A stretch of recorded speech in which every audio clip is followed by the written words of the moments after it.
कहानी की शुरुआट middle east के रेगिस्तान से होती है, जहाँ पे 3 स्मगलर्स जमीन में खजाने की तलाश के लिए आए होते हैं। कुछ देर ढूंढने के बाद एक आदमी को जमीन में एक छेद मिलता है और वो तुरंत से अपने दूसरे साथियों को बुलाता है और फिर ये मिलकर इस छेद में गैस को भरते हैं। कुछ ही पलों एक आदमी इस छेद के अंदर झांकने लगता है, तभी इस छेद में से एक मकड़ी बाहर आकर इस आदमी को काट लेती है और ये आदमी दर्द से चिल्लाने लगता है। और इस तरह बहुत सारी मकड़ियां छेद से बाहर आने लगी तो ये लोग इन्हें प्लास्टिक के डब्बों में बंद करने लगे। अब जिस आदमी को मकड़ी ने काटा था उसकी हालत लगातार खराब हो रही थी, वो दर्द से चिल्ला रहा था, इसलिए इसके साथी इस पे तरस खाकर इसको मार डालते हैं। कुछ टाइम के बाद हम देखते हैं इन मकड़ियों को गैर कानूनी तौर पर दुनिया भर में नायाब पेट्स की तरह बेचा जा रहा था। अब हम फ्रांस में केलब नाम के एक शख्स को देखते हैं जो चोरी की चीजें बेचकर गहने खरीदने के लिए आया था। तभी केलब को प्लास्टिक बॉक्स में एक मकड़ी दिखाई देती है और केलब को लगता है कि ये एक नायाब पेट है। केलब को ये मकड़ी पसंद आती है और ये इसे खरीद लेता है। इसके बाद ये अपने दोस्त मैथिस से मिलता है जिससे साइकिल्स चोरी करने का शौक होता है। असल में मैथिस जूतों का डीलर था और केलब उसे कस्टमर ढूंढने में मदद करता था। अब केलब घर आता है तो वो देखता है उसकी बहन घर की मरम्मत कर रही है। अब वो अपने कमरे में जाता है और लाइट्स को ऑन करता है और तभी हम देखते हैं इसके पास बहुत सारी कीड़े मकोड़ों की एक कलेक्शन होती है जिसे केलब पेट समझ के रखता है और ये सारे जानवर लाइट की गर्माहट के सहारे ही जिंदा होते हैं। अब केलब इस नई मकड़ी को एक जूतों के डब्बे में रखता है और अपनी बहन को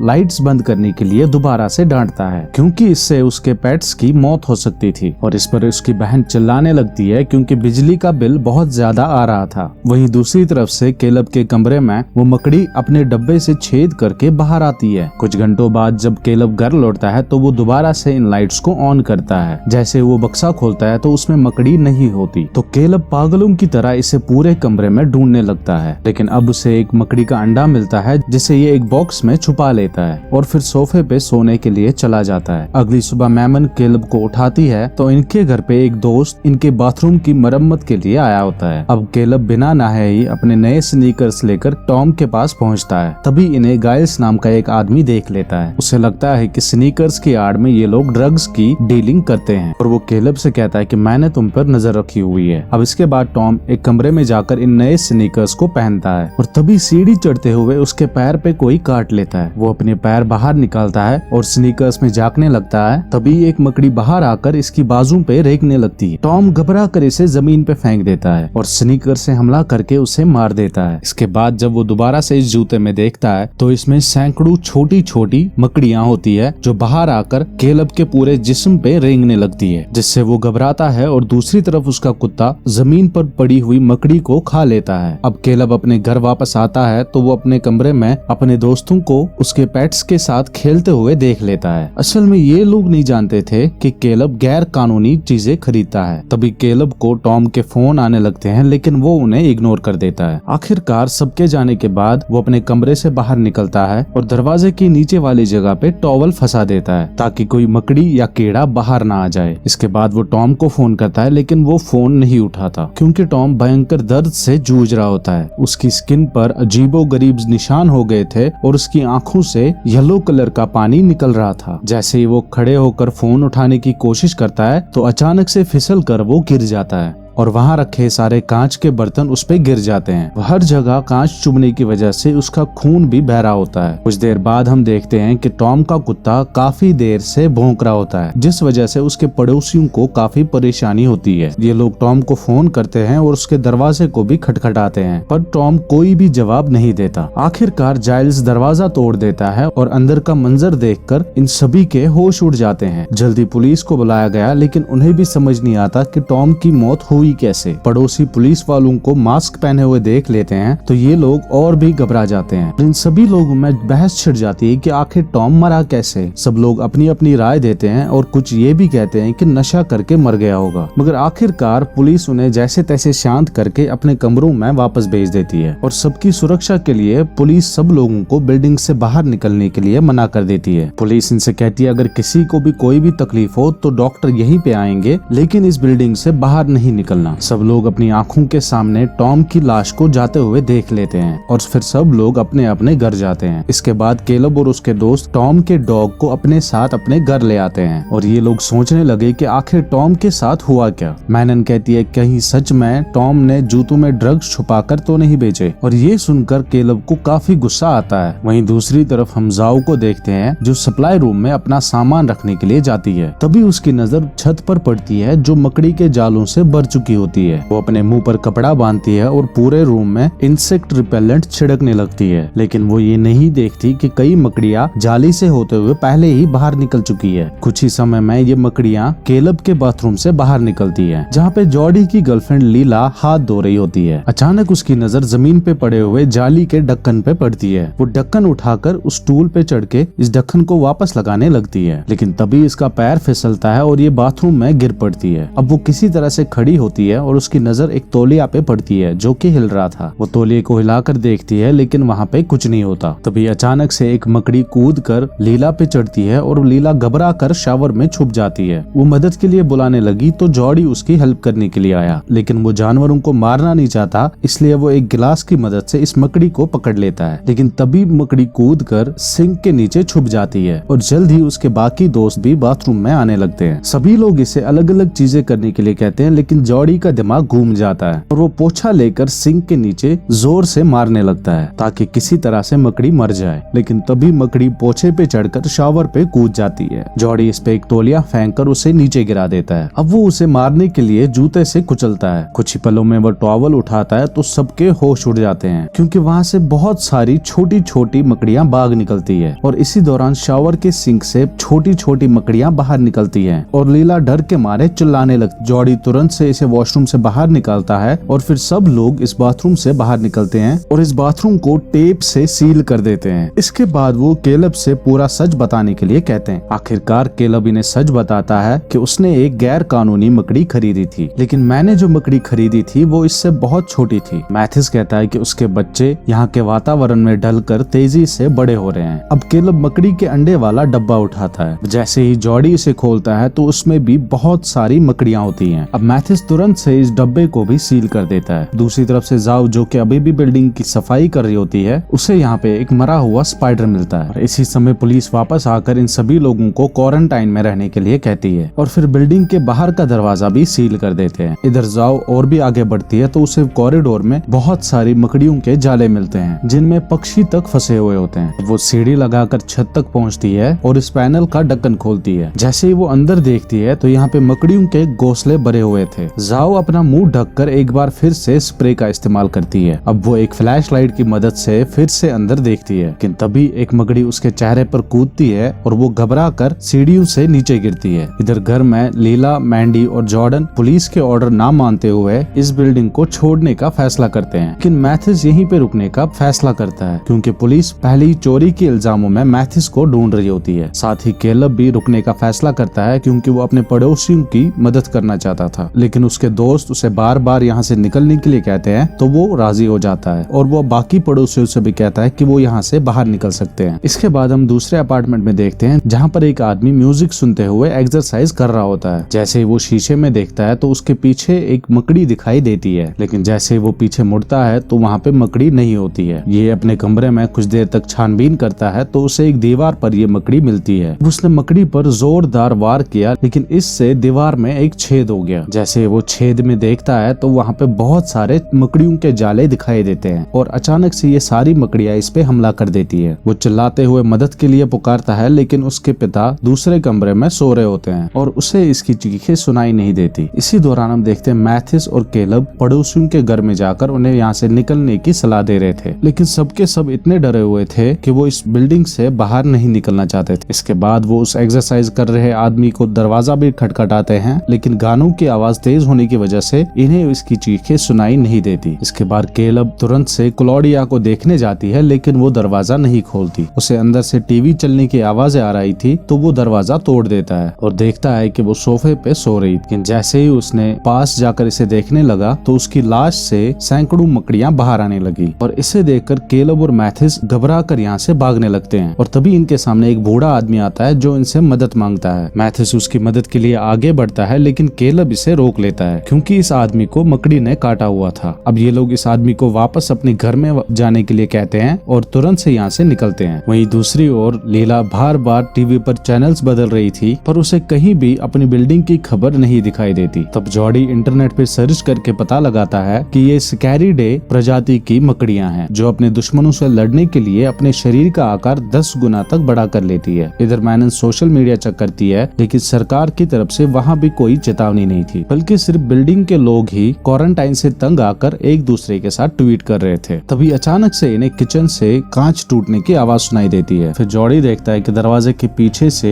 एक अजीब तरह का लिक्विड बह रहा है। जैसे वो अंदर देखता है तो वहाँ पे टॉम के कुत्ते की मौत हो गई थी और उसके पेट से एक मकड़ी बाहर निकल रही थी। इसी के साथ पूरी बिल्डिंग का माहौल बिगड़ने लगता है। दूसरी तरफ उस आदमी को अपने बेटे की लाश मिलती है। इधर वो बूढ़ा आदमी ग्लासेस में मकड़ियां पकड़ रहा था लेकिन जल्द ही उसकी भी मौत हो जाती है। अब इस बिल्डिंग के हर फ्लोर पे मकड़ियों के आतंक से लोग मारे जा रहे थे। अब कैलब और मैथिस अपने घर पहुंचते हैं तो उसके दोस्त बाहर ही खड़े होते हैं। वो इसी पल यहाँ से भागना चाहते थे और कोई भी इस घर में वापस नहीं जाना चाहता था। तभी अचानक से गाइल्स उनके पीछे आता है और उन पे डंडे से हमला करने लगता है। पहले वो कैलब को मारता है और फिर मैथिस को भी मारता है। मैनन इसे शांत करने के लिए कहती है तो गाइल्स ने अपने कमरे में वापस जाने के लिए कहता है। गाइल्स ने कहता है कि जॉडी और लीला को यहाँ नहीं होना चाहिए क्योंकि वो इस बिल्डिंग में नहीं रहते थे। इसके बाद गाइल्स कैलब के कमरे में जाने लगा क्योंकि उसे शक था कैलब अभी भी ड्रग्स की गैर कानूनी तस्करी कर रहा है और जब बाकी उसे रोकने लगते हैं तो उसका शक और भी बढ़ जाता है। तब कैलब गुस्सा होकर उसे कमरे में जाने की इजाजत देता है। गाइल्स कमरे की तलाशी लेता है और उसे वही सील्ड वाला बक्सा मिलता है। ये अपने चाकू से बक्से को खोल देता है और तभी बहुत सारी मकड़ियां बाहर आकर इसकी बॉडी पे रेंगने लगती हैं और दूसरी तरफ कैलब और उसके साथी इस घर से भागने लगते हैं। ये लोग मकड़ियों को रोकने के लिए घर का दरवाजा बाहर से बंद कर देते हैं लेकिन गाइल्स अंदर ही तड़प तड़प के मारा गया। के बाद वो सीढ़ियों से भागने लगते हैं तो उन्हें हर कोने में मकड़ियों के बहुत सारे जाले मिलते हैं। आखिरकार ये लोग एक कॉरिडोर में पहुंचते हैं जो पूरी तरह से मकड़ियों के जाले से भरा हुआ था और इसमें बहुत बड़ी बड़ी मकड़ियां भी होती हैं। अब इनको गैराज तक पहुंचना था इसलिए वो भागकर नीचे वाली मंजिल पे पहुंच जाते हैं लेकिन यहाँ बहुत सारी मकड़ियां और बहुत घने जाले मौजूद थे। अब इनके पास कोई भी चारा नहीं होता और ये अपने सर को ढक लेते हैं और धीरे धीरे आगे बढ़ने लगते हैं। इधर मैनन पीछे रुक के लाइट संभालने का जिम्मा लेती है। असल में लाइट्स ऑन होने पर मकड़ियां दूर होती हैं। वो जैसे तैसे सभी लोग कॉरिडोर पार कर गए थे लेकिन मैनन अब पीछे होती है और जैसे ही वो कॉरिडोर के अंत में पहुंची तो लाइट्स बंद होती हैं और वो जालों में फंस जाती है। अब वो अपना लाइटर जलाकर देखती है तो एक स्पाइडर उसके करीब आ रहा था लेकिन इसे जलाने पर बाकी मकड़ियां भी इस पे हमला कर देंगी। अब वो एक ही पल में भागकर कॉरिडोर के आखिर में पहुंच जाती है। आखिर वो यहाँ से बाहर निकलने की कोशिश करते हैं लेकिन पुलिस ने इस बिल्डिंग का दरवाजा बाहर से बंद कर दिया होता है। ये सब लोग चलाने लगते हैं लेकिन पुलिस इन सभी लोगों को इग्नोर कर देती है। अब ये सभी लोग मिलकर दरवाजे को जोर लगाते हैं और थोड़ा सा दरवाजा खोल लेते हैं लेकिन तभी पुलिस इन पर गैस छोड़ देती है। लेकिन ये लोग हार नहीं मानते और इस दरवाजे को खोलने के लिए लग जाते हैं तो पुलिस इस दरवाजे पे गोलियां चलानी शुरू कर देती है। अब इनके पास कोई भी चारा नहीं होता तो ये लोग इस कॉरिडोर से वापस होकर सीढ़ियों पर आ जाते हैं और खुशकिस्मती से इस गैस की वजह से मकड़ियां इन पर हमला नहीं करती। लेकिन तभी उन्हें पता चलता है कि जॉडी कहीं नहीं दिखाई दे रहा। कैलब दोबारा से वापस जाता है और देखता है कि जॉडी जमीन पर गिरा होता है और उसे मकड़ियों के जालों ने जकड़ लिया था। जॉडी कैलब को वापस लौटने के लिए कहता है पर कैलब इसे अकेला छोड़कर जाने के लिए तैयार नहीं होता। लेकिन अब मकड़ियां इस पे भी हमला करने वाली होती हैं और इसलिए उसे ना चाहते हुए भी वापस जाना पड़ता है। इधर लीला अपने बॉयफ्रेंड को खोने के गम में दुखी होकर रोने लगती है लेकिन तभी मैथिस की नजर एक अजीबोगरीब लिक्विड पे पड़ती है लेकिन जब वो ऊपर देखता है तो उसकी आंखें देखती रह गई क्योंकि छत पर कई सारी लाशें जालों में फंसी हुई थी और इसके अलावा एक बहुत बड़ी मकड़ी जाले से बाहर आ रही थी। तो मैथिस तुरंत से अपने दोस्तों को खबर देता है और वो सभी जॉडी को अकेला छोड़कर दरवाजा बंद करके यहाँ से भागने लगते हैं। अब वो सभी एक खाली कमरे में पहुंचते हैं लेकिन लीला अपने बॉयफ्रेंड को पीछे नहीं छोड़ना चाहती थी लेकिन मैनन बड़ी मुश्किल से इसे रोक लेती है और फिर जॉडी की दर्दनाक चीखें हमें सुनाई देती है। तभी मैथिस की नजर जमीन पे रखे एक बैग पे पड़ती है जिसके अंदर कुछ फायर स्टिक्स पड़ी होती हैं। इधर बाकी लोग जॉडी के मरने के गम में रो रहे थे तो मैथिस इन्हें हिम्मत बनाए रखने को कहता है क्योंकि अभी इन्हें यहाँ से बाहर भी निकलना होता है। उसे यकीन था कि वो आग की मदद से मकड़ियों को दूर रख सकता है और छत तक पहुँच के मदद की आवाज लगा सकते हैं। अब मैथिस कॉरिडोर में एक पटाखा जलाता है जिसके धमाके से छत पर पड़ी सारी मकड़ियां वहीं पर जम जाती है। इसके बाद वो पटाखों की मदद से इस कॉरिडोर को पार करने लगते हैं। जैसे ही फायर स्टिक की आग बुझने लगती है तो केलब एक पेट्रोल बम को जलाकर उसे कॉरिडोर में फेंक देता है, जिसकी वजह से यहाँ पे भयंकर आग लग जाती है और ये सारी मकड़ियां इनके पीछे भागने लगती हैं। इसके बाद वो सभी लोग सीढ़ियां चढ़ने लगे और रास्ते में फ्लैश लाइट की मदद से इन मकड़ियों को पीछे करती है। तभी उन्हें एक अपार्टमेंट से कुछ लोगों के मदद मांगने की आवाज सुनाई देती है। ये लोग इन्हें घर के अंदर ही रहने को कहते हैं और खुद भाग जाते हैं। अब इनकी फ्लैश लाइट्स भी बुझने लगती हैं। तब मैनन गाइल्स के घर का ताला खोलने की कोशिश करती है। ताला खोलते ही ये सब लोग गाइल्स के कमरे में चले जाते हैं और मकड़ियों के अंदर आने से पहले ही ये दरवाजे को बंद कर देते हैं। अब केलब को पछतावा होने लगा क्योंकि उसे लगता था मकड़ियों के आतंक के असली वजह वही है। तभी अचानक से खिड़की पर एक रोशनी पड़ती है और पुलिस ऑफिसर्स जबरदस्ती इस घर में आने लगते हैं। केलब इन्हें बाकी पड़ोसियों की मदद करने के लिए कहता है, लेकिन पुलिस इनकी एक भी नहीं सुनती और चुप करवाने के लिए उसे मारते हैं। अब केलब गुस्सा होकर उस पर हमला करता है तो पुलिस वाले उसे बेरहमी से मारने लगते हैं। तो मैनन अपने भाई को बचाने के लिए बहुत कोशिश करती है, लेकिन पुलिस वाले इसे भी धक्का देकर गिरा देते हैं। इधर मैथिस दूसरे पुलिस वाले पे हमला करता है और ये कमरा एक एरिना में बदल जाता है। तभी एक ऑफिसर मैथिस पे पेपर स्प्रे से हमला करता है और उसका गला घोंटने लगता है। तभी मौका देखकर केलब जमीन पे पड़ी हुई एक गन को उठाकर उस पुलिस वाले को मार देता है और अपने दोस्त की जान बचा लेता है। तभी दूसरे पुलिस वाले दोनों लड़कियों को उठाकर एक कोने में रख देते हैं और उनपे गैस से हमला कर देते हैं। इधर दो पुलिस ऑफिसर्स मिलकर केलब को कंट्रोल करते हैं और आखिरकार पुलिस इन सबको गिरफ्तार करके गैराज में लेके जाती है। और यहाँ पर हम देखते हैं कि पुलिस वाले मकड़ियों से लड़ने के लिए कोई तरीका ढूंढ रहे होते हैं। यहाँ पर एक स्पेशल टीम मरी हुई मकड़ियों को उठाकर उनकी जांच कर रहे थे। तभी एक सीनियर ऑफिसर इनका कहता है केलब और उसके ग्रुप ने इनके इस पूरे मिशन को बर्बाद करने वाले थे। तो केलब कहता है कि वो लोग जो भी कर रहे थे इस बिल्डिंग के लोगों की मदद करने के लिए कर रहे थे, पर केलब कहता है कि इन लोगों ने अपनी ड्यूटी पूरी नहीं की। अभी अचानक से मैथिस बुरी तरह खांसने लगता है और हमें पता चलता है कि मैथिस को मकड़ी ने काट लिया है। अब इसके पास ज्यादा समय तो नहीं होता, लेकिन मरने से पहले वो अपने दोस्तों की मदद करना चाहता था। मैथिस उठकर जनरेटर के पास जाता है और उसे बंद कर देता है, जिससे पूरी बिल्डिंग की लाइट चली जाती है। फिर वो दरवाजे पर मौजूद पुलिस वाले को हटाकर मेन दरवाजा खोल देता है। कुछ ही पलों में सैकड़ों मकड़ियां अंदर घुस आती हैं और पुलिस वाले उन पर गोलियां बरसाना शुरू कर देते हैं और जल्द ही मकड़ियां पुलिस वालों पर हावी होकर उन्हें भी मारने लगती। तो केलब और ये दो लड़कियां इसी मौके का फायदा उठाकर यहाँ से भागने लगती है और एक गाड़ी के पीछे छुप जाती है। तभी उन्हें दिखता है कि वो मैनन को पीछे छोड़ आए। अब लीला अपने लाइटर की मदद से केलब की हथकड़ियां खोल देता है और तब वो देखते हैं कि मकड़ियों ने एक और पुलिस वाले को मार दिया है। केलब लीला को गाड़ी में छुपने के लिए कहता है और वो खुद अपनी बहन को ढूंढने के लिए जाता है और किसी तरह से अपनी बहन के पास पहुंच जाता है, लेकिन इसी दौरान इसकी टांग में गोली लग जाती है। तभी केलब एक फायर एक्सटिंग्विशर उठाकर एक वैन की खिड़की तोड़ देती है और केलब के साथ गाड़ी में घुस जाती है और अब वो केलब के जख्मों पर मरहम लगाती है और उससे सॉरी बोलती है। जल्द ही कई मकड़ियां खिड़की पर आती हैं, लेकिन इससे पहले वो गाड़ी में घुस जाती तो लीला अपनी गाड़ी की लाइट्स जलाकर उन्हें डराकर भगा देती है और इसके बाद ये दोनों भाई बहन इस गाड़ी से भाग निकलते हैं और रास्ते में पुलिस और मकड़ियों से बचते हुए वो लीला की गाड़ी में पहुंच जाते हैं। लीला अब इसी गाड़ी से भागने लगती है और रास्ते में कई पुलिस वालों को और गाड़ियों को टक्कर देते हुए यहाँ से निकलने लगती है। लेकिन बाहर के दरवाजे को खोलने के लिए जैसे ही केलब गाड़ी से बाहर निकलता है तो एक बहुत बड़ी मकड़ी उनके रास्ते के सामने आ जाती है, लेकिन इन लोगों में से कोई भी नहीं हिलता और लीला गाड़ी की लाइटें भी बंद कर देती है और इसके बाद ये मकड़ी चुपचाप चली जाती है और इसके बाद केलब बाहर का दरवाजा खोल देता है और किसी तरह से बाहर निकल जाते हैं और बाहर निकल के अपनी जान बचा लेते हैं और इसी के साथ ये मूवी खत्म हो जाती है। उम्मीद करते हैं ये कहानी आपको पसंद आई होगी। लाइक और सब्सक्राइब करना ना भूलें। मिलते हैं अगली कहानी में।